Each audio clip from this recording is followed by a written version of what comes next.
تدبر قرآن امین احسن اصلاحی سورہ ہجر آیات 78 تا 96۔ آگے کا مضمون، آگے رسولوں کی تکذیب کرنے والی بعض دوسری قوموں کا اجمالی تذکرہ اور ان کی اس تکذیب کے انجام کا بیان ہے۔ پھر نبی صلی اللہ علیہ وسلم کو تسلی دی گئی ہے کہ تم اپنی دعوت حق پر جمے رہو۔ اگر تمہاری قوم کے لوگوں نے بھی اپنی پیش رو قوموں ہی کی تقلید کی تو ان کا بھی وہی انجام ہونا ہے جو ان کا ہوا، اور تم ان کے رویے سے بد دل نہ ہو بلکہ خوبصورتی سے درگزر کرو۔ انجام کار کی کامیابی تمہارا اور تمہارے ساتھیوں ہی کا حصہ ہے۔ آیات کی تلاوت کیجیے۔ اعوذ باللہ من الشیطان الرجیم، بسم اللہ الرحمن الرحیم۔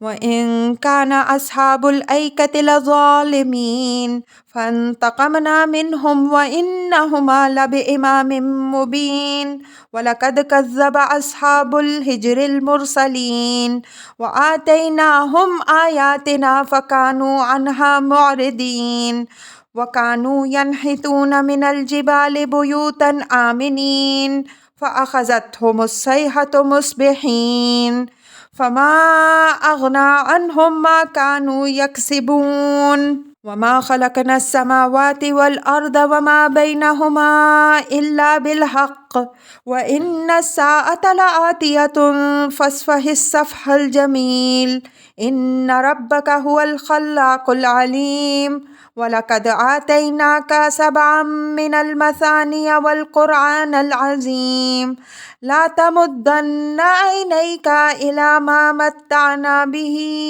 أَزْوَاجًا مِّنْهُمْ وَلَا تَحْزَنْ عَلَيْهِمْ وَاخْفِضْ جَنَاحَكَ لِلْمُؤْمِنِينَ وَقُلْ إِنِّي أَنَا النَّذِيرُ الْمُبِينُ كما أنزلنا على المقتسمين الذين جعلوا القرآن عضين فوربك لنسألنهم أجمعين عما كانوا يعملون فاصدع بما تؤمر وأعرض عن المشركين إنا كفيناك المستهزئين الذين يجعلون مع الله إلها آخر فسوف يعلمون وَلَقَدْ نَعْلَمُ أَنَّكَ يَضِيقُ صَدْرُكَ بِمَا يَقُولُونَ فَسَبِّحْ بِحَمْدِ رَبِّكَ وَكُن مِّنَ السَّاجِدِينَ وَاعْبُدْ رَبَّكَ حَتَّىٰ يَأْتِيَكَ الْيَقِينُ۔ ترجمہ، اور بے شک من والے بھی اپنی جانوں پر ظلم ڈھانے والے تھے تو ہم نے ان سے بھی انتقام لیا، اور یہ دونوں ہی کھلی شاہراہ پر واقع ہیں۔ اور ہجر والوں نے بھی رسولوں کی تکذیب کی، اور ہم نے ان کو اپنی نشانیاں دیں تو وہ ان سے روگردان ہی رہے، اور وہ پہاڑوں کو تراش کر چین سے گھر بناتے تھے تو ان کو صبح تڑکے ہماری ڈانٹ نے آ پکڑا تو جو کچھ وہ کرتے تھے ان کے کچھ کام نہ آیا۔ اور ہم نے آسمانوں اور زمین کو اور جو کچھ ان کے درمیان ہے غایت کے ساتھ ہی پیدا کیا ہے، اور بلا شبہ قیامت شدنی ہے، تو ان سے خوبصورتی کے ساتھ درگزر کرو۔ تمہارا رب بڑا ہی پیدا کرنے والا اور علم والا ہے۔ اور ہم نے تم کو 7 مثانی اور قرآن عظیم عطا کیے۔ ہم نے ان کے مختلف گروہوں کو جن چیزوں سے بہرہ مند رکھا ہے ان کی طرف آنکھ اٹھا کر بھی نہ دیکھو اور نہ ان کی حالت پر غم کرو، اور اپنی شفقت کے بازو اہل ایمان پر جھکائے رکھو اور کہہ دو کہ میں تو بس ایک کھلا ڈرانے والا ہوں۔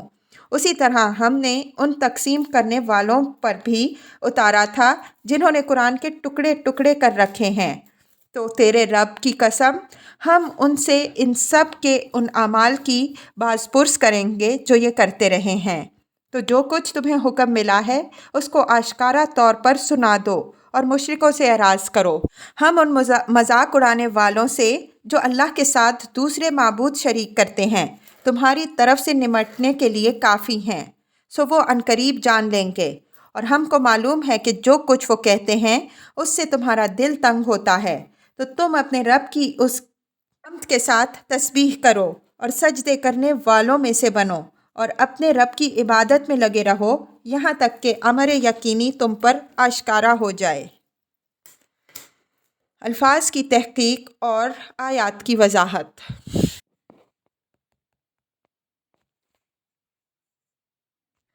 وَإِن كَانَ أَصْحَابُ الْأَيْكَةِ لَظَالِمِينَ۔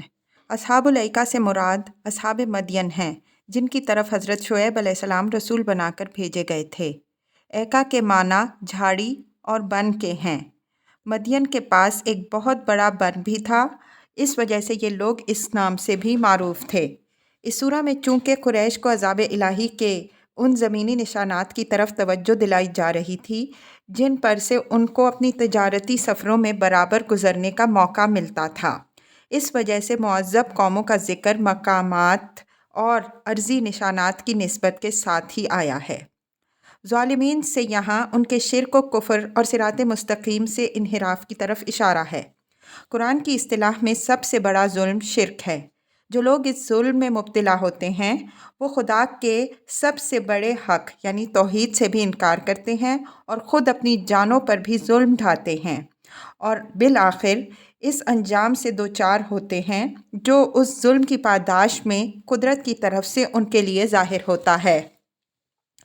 فَانْتَقَمْنَا مِنْهُمْ وَإِنَّهُمَا لَبِإِمَامٍ مُبِينٍ۔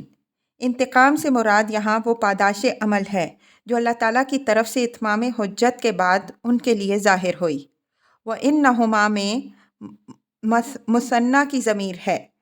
اصحاب الایکہ کے ساتھ قوم لوط کی بستی کی طرف بھی اس سے اشارہ کر دیا گیا، جس کا ذکر اوپر گزر چکا ہے کہ ان دونوں ہی بستیوں کے آثار و نشانات ڈھکے چھپے نہیں ہیں بلکہ ایک کھلی شاہراہ پر واقع ہیں جس سے اہل عرب کے قافلوں کو آئے دن گزرنے کے مواقع ملتے رہتے ہیں۔ امام مبین کا مفہوم بالکل وہی ہے جو اوپر سبیل مقیم کا بیان ہو چکا ہے۔ کھلی شاہراہ، عام گزرگاہ، چلتا راستہ۔ راستہ چونکہ رہنما ہوتا ہے اس وجہ سے اس کے لیے امام کا لفظ بھی استعمال ہوتا ہے۔ وَلَقَدْ كَذَّبَ أَصْحَابُ الْحِجْرِ الْمُرْسَلِينَ۔ حجر شمالی عرب اور شام کے درمیانی علاقے کو کہتے ہیں۔ یہ علاقہ قوم سمود کا مسکن تھا جن کے اندر حضرت صالح علیہ السلام کی بعثت ہوئی۔ اوپر ہم یہ اشارہ کر چکے ہیں کہ اس سورہ میں قریش کو معذب قوموں کے ان آثار و نشانات کی طرف توجہ دلائی جا رہی ہے جن پر ان کو برابر گزرنے کے مواقع ملتے رہتے تھے۔ اس وجہ سے قوم سمود کا ذکر بھی ان کے مسکن کی نسبت سے ہوا۔ سرزمین لوط، سرزمین شعیب اور علاقہ حجر یہ تینوں خطے باہم متصل ہیں اور عرب قافلوں کی یہ عام گزرگاہ تھے۔ ممکن ہے کہ یہاں کسی کے ذہن میں یہ سوال پیدا ہو کہ قوم سمود نے تکذیب تو صرف حضرت صالح علیہ السلام کی تھی تو لفظ مرسلین جمع کیوں استعمال ہوا ہے؟ اس کا جواب یہ ہے کہ اس سے ان کے جرم کی شدت اور سنگینی ظاہر ہو رہی ہے۔ خدا نے جتنے رسول بھی بھیجے سب کی دعوت ایک اور سب کا پیغام واحد رہا، اس وجہ سے جس نے ان رسولوں میں سے کسی ایک کی بھی تکذیب کر دی اس نے گویا سب کی تکذیب کر دی۔ وَآتَيْنَاهُمْ آيَاتِنَا فَكَانُوا عَنْهَا مُعْرِضِينَ۔ آیات سے مراد عقلی و فطری دلائل بھی ہیں اور حسی معجزات بھی۔ حسی معجزات میں سے ناقہ سمود کا ذکر تو خود قرآن میں آیا ہے۔ ہو سکتا ہے کہ اس کے علاوہ بھی ان کو معجزے دکھائے گئے ہوں، لیکن قرآن نے ان کی تفصیل بیان کرنے کے بجائے صرف ان کی طرف اشارہ کر دیا، اس لیے کہ یہاں مقصود صرف یہ ظاہر کرنا ہے کہ یہ سارے دلائل و معجزات ان پر بے اثر ہی رہے۔ وَكَانُوا يَنْحِتُونَ مِنَ الْجِبَالِ بُيُوتًا آمِنِينَ، یعنی پیغمبر کے انذار سے کان بند کیے ہوئے بے خوف اور ناچنت ہو کر اپنی تعمیری سرگرمیوں میں منہمک رہے۔ ان کو سنگ تراشی کے فن میں کمال حاصل تھا۔ پہاڑوں کو تراش کر ان کے اندر نہایت مستحکم اور شاندار مکانات بناتے تھے اور اپنے اس فن پر ان کو بڑا ناز اور فخر تھا۔ بھلا ان لوگوں کے دل پر پیغمبر کے اس ڈراوے کا کیا اثر پڑ سکتا تھا کہ یہی مستحکم اور شاندار مکانات اگر عذاب الہی آ گیا تو ان کے لیے قبروں کی صورت میں تبدیل ہو جائیں گے۔ فَأَخَذَتْهُمُ الصَّيْحَةُ مُصْبِحِينَ فَمَا أَغْنَىٰ عَنْهُمْ مَا كَانُوا يَكْسِبُونَ، یعنی بالآخر وہی ہوا جس سے پیغمبر نے ان کو ڈرایا۔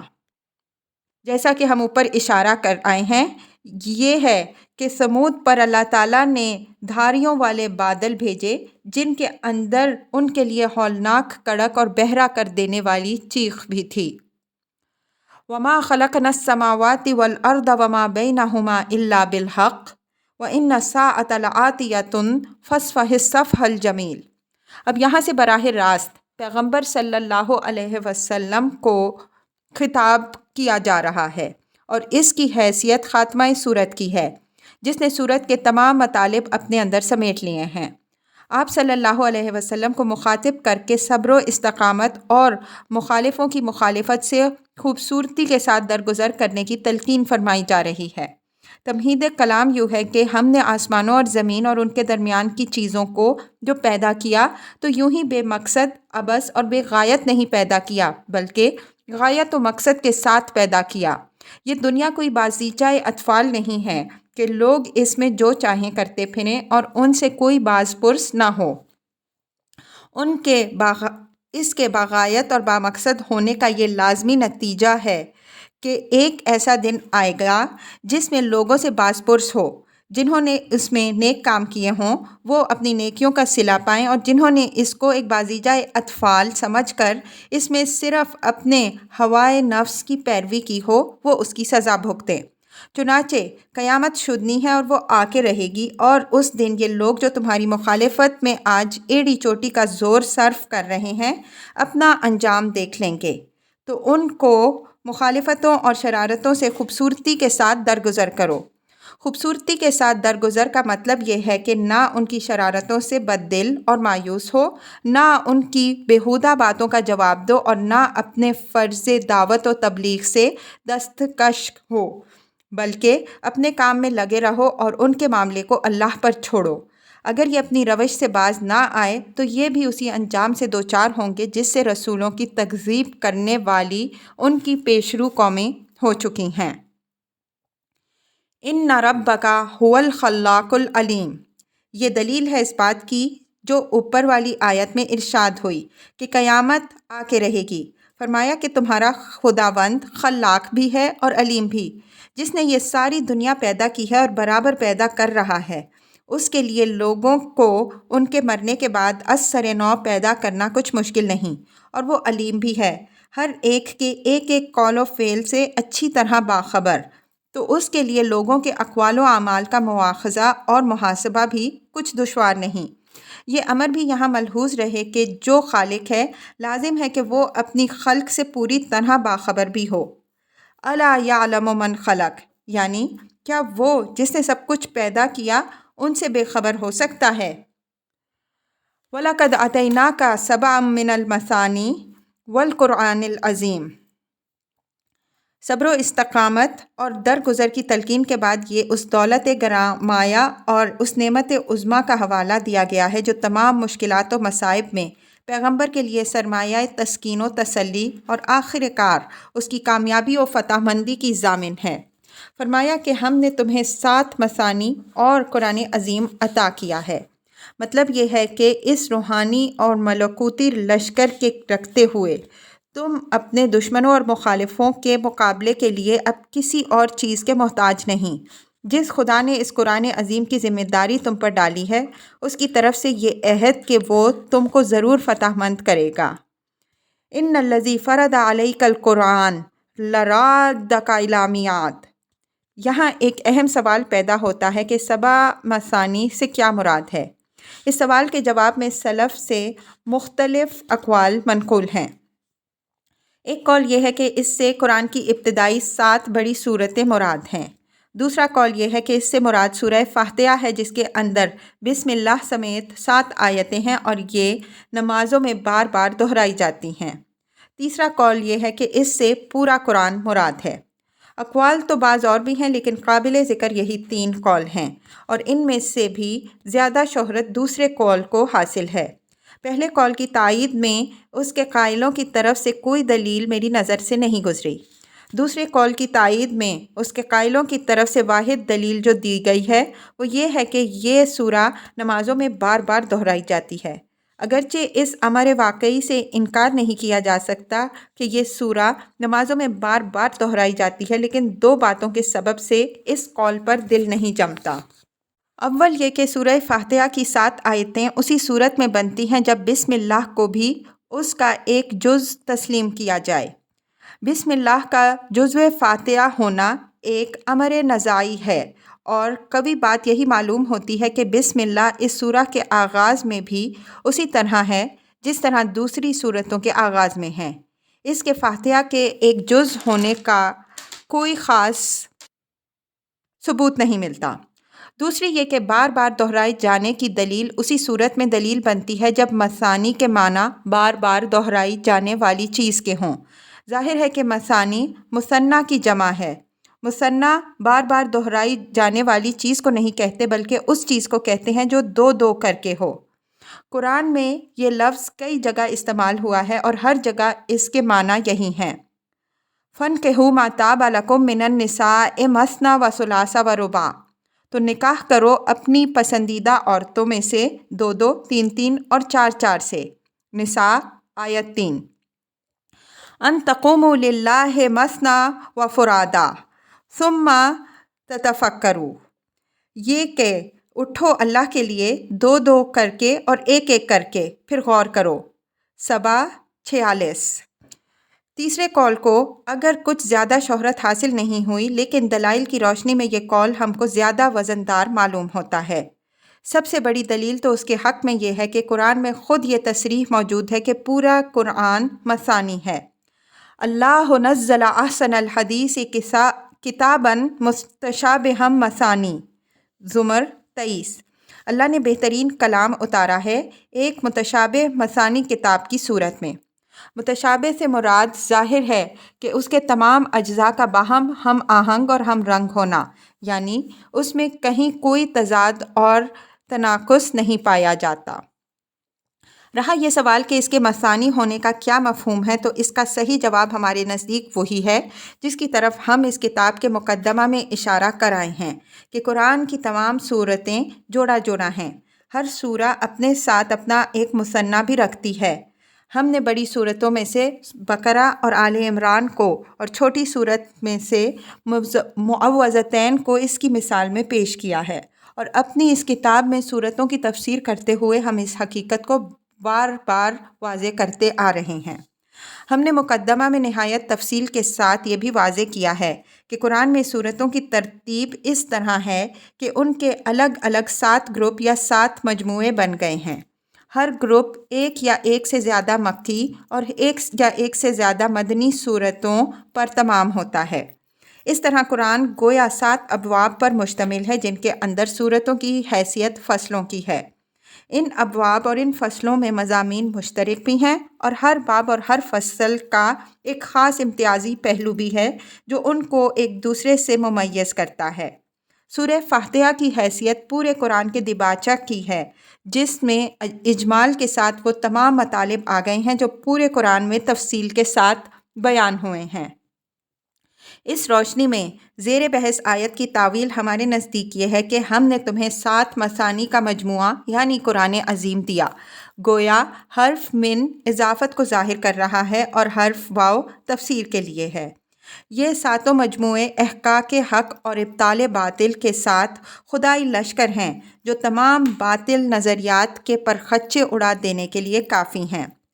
بعض احادیث میں یہ جو آیا ہے کہ نبی صلی اللہ علیہ وسلم نے سورہ فاتحہ کو 7 مثانی اور قرآن عظیم قرار دیا، تو اس کا بھی ایک خاص محل ہے۔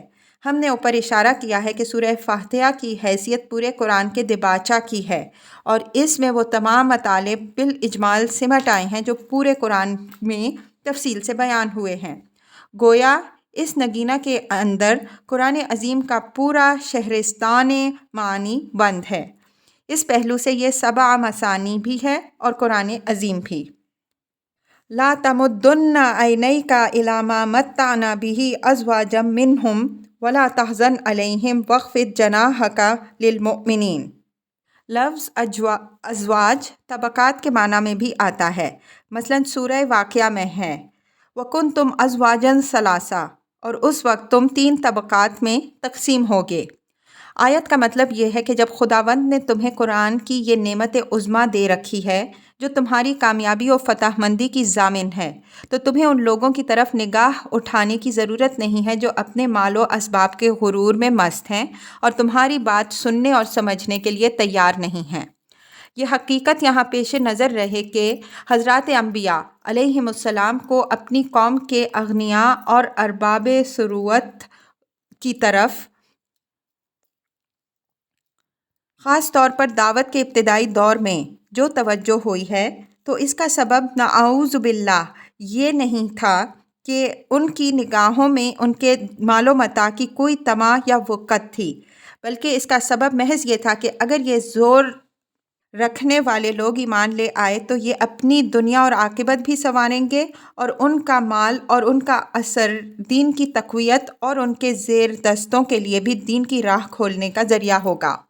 اسی جذبہ خیر سے حضرت صلی اللہ علیہ وسلم کو بھی دعوت کے ابتدائی دور میں قریش کے اکابر و اعیان کی طرف خاص توجہ رہی، لیکن جب انہوں نے آنکھیں نہیں کھولیں تو اللہ تعالیٰ نے ان کو ہدایت فرمائی کہ آپ صلی اللہ علیہ وسلم ان سے صرف نظر کر کے اپنی ساری توجہ اور شفقت ان لوگوں پر مبذول کر فرمائیں جو اگرچہ دولت دنیا نہیں رکھتے لیکن قرآن عظیم پر ایمان کی نعمت ان کو حاصل ہے۔ ولا تحزن علیہم سے معلوم ہوتا ہے کہ حضرت صلی اللہ علیہ وسلم کو ان اغنیاء کے ایمان سے محرومی پر بڑا غم تھا۔ اللہ تعالیٰ نے آپ صلی اللہ علیہ وسلم کو اس سے بھی روک دیا کہ ان لوگوں کی اس محرومی پر غم نہ کرو۔ یہ شامت زدہ لوگ اسی کے سزاوار تھے کہ یہ قرآن پر ایمان کی نعمت سے محروم ہی رہیں۔ وَخْفِضْ جَنَاحَكَ لِلْمُؤْمِنِينَ میں ایک لطیف اشارہ اس بات کی طرف بھی ہے کہ اب ان شامت زدہ لوگوں پر قہر الہی نازل ہونے میں دیر نہیں۔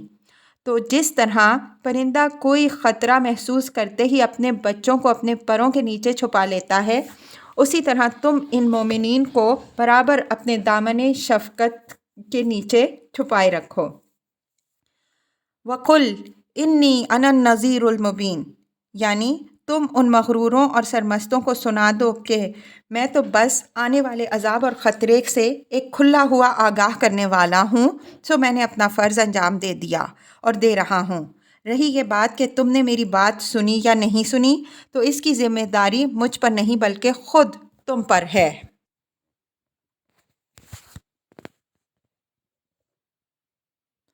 کما انزلنا علی المقتسمین الذین جعلوا القرآن عضین، اس آیت کا تعلق اوپر کی آیت 87 سے ہے، یعنی پوری بات یوں ہوگی کہ ہم نے تمہیں 7 مثانی اور قرآن عظیم اسی طرح عطا کیا ہے جس طرح ان لوگوں پر اپنا کلام اتارا تھا، جنہوں نے اس کے حصے کر کے اپنے قرآن کے ٹکڑے ٹکڑے کر کے رکھ دیے۔ یہ اشارہ یہود کی طرف ہے جنہوں نے حق کو چھپانے کے لیے اپنے قرآن یعنی تورات کی ترتیب بھی بدل ڈالی اور اس کو مختلف اجزاء میں تقسیم کر کے اس کے بعض کو چھپاتے اور بعض کو ظاہر کرتے تھے۔ سورہ انعام آیت 92 میں ان کی اس شرارت کا ذکر گزر چکا ہے۔ دوسرے آسمانی صحیفوں کے لیے لفظ قرآن کا استعمال کی نظیر خود قرآن میں موجود ہے۔ ملاحظہ ہو سورہ رعد آیت 31۔ اس آیت میں ضمناً یہود کے اس اعتراض کا جواب بھی آ گیا کہ تورات کے بعد اب کسی نئے قرآن کی ضرورت کیا باقی رہی۔ جواب یہ ہے کہ اول تو وہ قرآن اپنی اصلی صورت میں باقی کہاں رہا ہے جس پر ان کو ناز ہے، اس کے تو انہوں نے حصے کر ڈالے، اور اگر وہ اپنی صحیح صورت میں باقی ہوتا تو خود اسی سے اس نئے قرآن کی ضرورت کا ثبوت بھی مل جاتا۔ دین کے معنی ہیں فرقے، ٹکڑے اور اجزاء۔ فَوَرَبِّكَ لَنَسْأَلَنَّهُمْ أَجْمَعِينَ عَمَّا كَانُوا يَعْمَلُونَ، یہ دونوں آیتیں یہود ہی سے متعلق ہیں۔ نہایت زوردار الفاظ میں قسم کے ساتھ ارشاد ہوا ہے کہ جنہوں نے کتمان حق اور اپنے اغراض و ہوا کے لیے کتاب الہی کے ساتھ یہ ظلم کیے ہیں، ہم ان سے ان کی ان کارستانیوں کی بابت ایک دن ضرور باز پرس کریں گے۔ فَاصْدَعْ بِمَا تُؤْمَرُ وَأَعْرِضْ عَنِ الْمُشْرِكِينَ، اب کلام پھر اپنے اصل سلسلے سے مربوط ہو گیا ہے۔ حضور صلی اللہ علیہ وسلم کو تاکید کے ساتھ ہدایت کی جا رہی ہے کہ جو کچھ تمہیں حکم دیا جا رہا ہے بے کم و کاست اور بے خوف و خطر اس کو اس کے مخاطبوں تک پہنچا دو، اور تمہارے خلاف مشرکین جو بکواس کر رہے ہیں اس کا نوٹس نہ لو۔ اِنَّا كَفَّيْنَاكَ الْمُسْتَهْزِئِينَ الَّذِينَ يَجْعَلُونَ مَعَ اللَّهِ إِلَٰهًا آخَرَ فسوف یعلمون، یعنی یہ مشرکین جو تمہارا مذاق اڑا رہے ہیں اور تم ان کو جو ڈراوے سناتے ہو ان پر ہنستے ہیں، تو ان سے نمٹنے کے لیے تمہاری طرف سے ہم کافی ہیں۔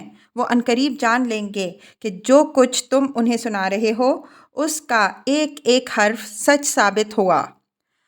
وَلَقَدْ نَعْلَمُ أَنَّكَ يَضِيقُ صَدْرُكَ بِمَا يَقُولُونَ فَسَبِّحْ بِحَمْدِ رَبِّكَ وَكُن مِّنَ السَّاجِدِينَ وَاعْبُدْ رَبَّكَ حَتَّىٰ يَأْتِيَكَ الْيَقِينُ۔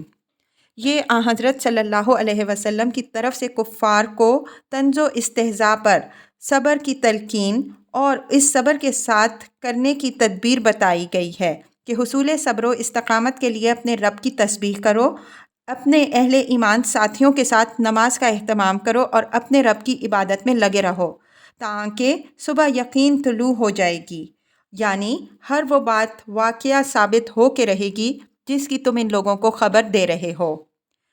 ان سطروں میں اس سورہ کی تفسیر تمام ہوئی۔ اللہ لغزشوں کو معاف فرمائے اور اس کی صحیح باتوں سے پڑھنے والوں کو نفع پہنچائے۔ وآخر دعوانا ان الحمد للہ رب العالمین۔